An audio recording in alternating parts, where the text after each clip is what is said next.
we'll start with Larry.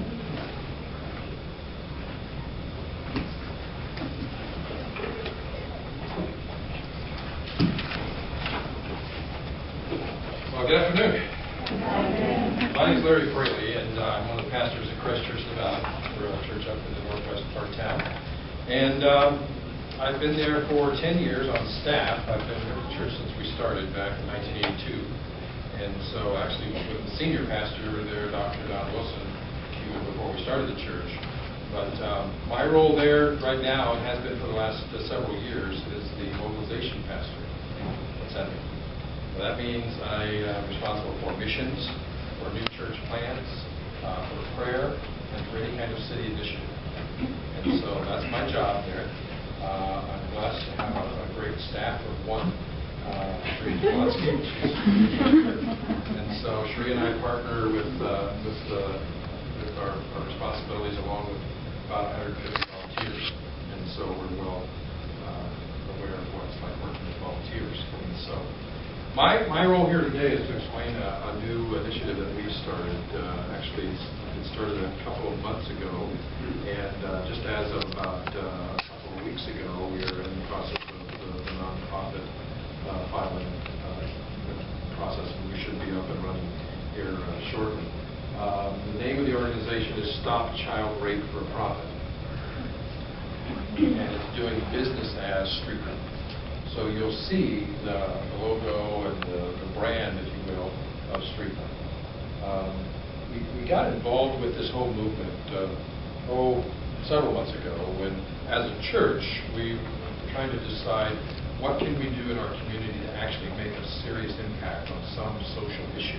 And at the time, we didn't know what the social issue was, so we spent probably a good part of 3 months doing research, going to all different business sectors, well, all sectors in the community, nonprofit sector, education, hospitalization, media, as well as a bunch of nonprofit organizations, and asking them what they felt was the #1 social issue in Phoenix.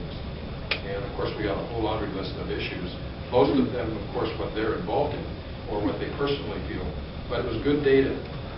One issue out of that long list of things, because we didn't want to just give more money to the homeless, more money to drug addiction, more money to poverty and all the other things that we're involved in.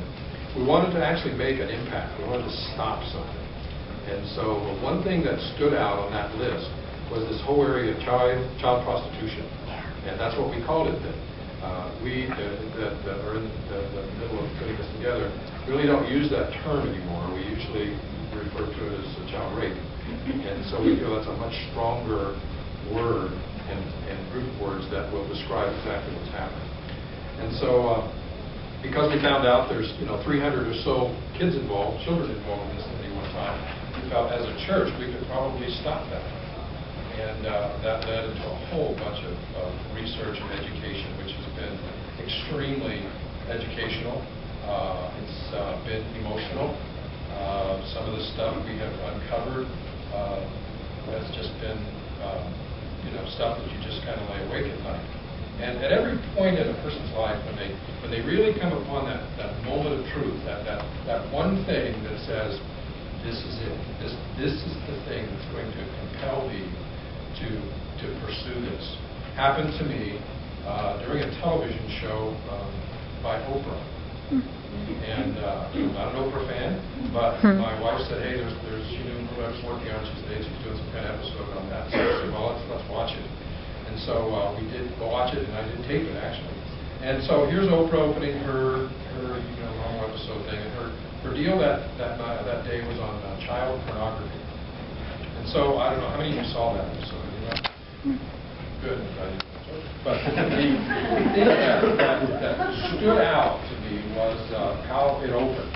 It opened with law enforcement agencies describing how they've got this tool in place where they can actually track the downloading of pornography into the homes across the United States. It's that sophisticated. They could actually track the TCP IP address of each home. Now, they couldn't tell exactly what they were viewing unless they put a trace on a particular image, and then they kind of watched it go filter out. And so they had done this 24-hour time-lapse photography of little red dots of where this particular image was being downloaded across the United States.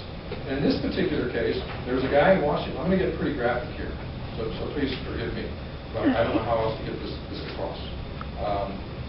Here's a guy in Washington, D.C., who videoed himself having sex with an infant.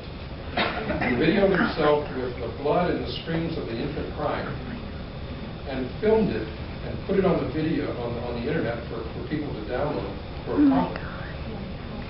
8,000 people, assuming most of them men, within a 24-hour period downloaded that to their computers at home. It just brought out the seriousness as a country where we have fallen. Now, I know I'm talking about something a little different than that, but really when you look at that there's a root problem there. And that root problem can play itself out in that individual, and that addiction that particular person has, which seems innocent in his own privacy at home, can play itself out into the actual raping of a child. Now, there's many believe that a child has a decision that she decides she's going to be a prostitute, so it's really not rape. And the law doesn't really say that, because a child really doesn't have the mental ability to make a decision whether she wants to be a prostitute. So someone has influenced her. Someone has influenced her to use her offender. And so that hit home with me to where, okay, God, this is it. I'm going to pursue this until you tell me to do something different. Now, our church is blessed with resources. We're a large church. We have a senior pastor who is pretty bold in what he states, and sometimes gets himself in a lot of trouble, but he hasn't been arrested yet. And so we're going to pursue this issue and push this button until we make it. That formed this whole organization called Street Home. And I'll go over our vision and where we're at this point. But the purpose of it is very focused on the child.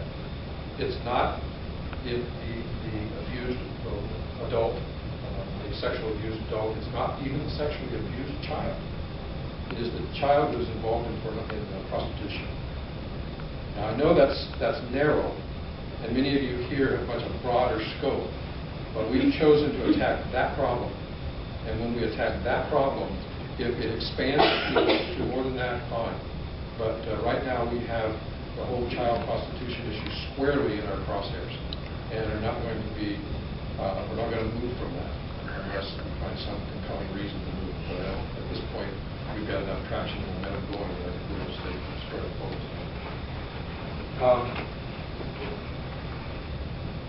Our strategy, before we do that, we share the vision with that. Slides backwards. Our strategy is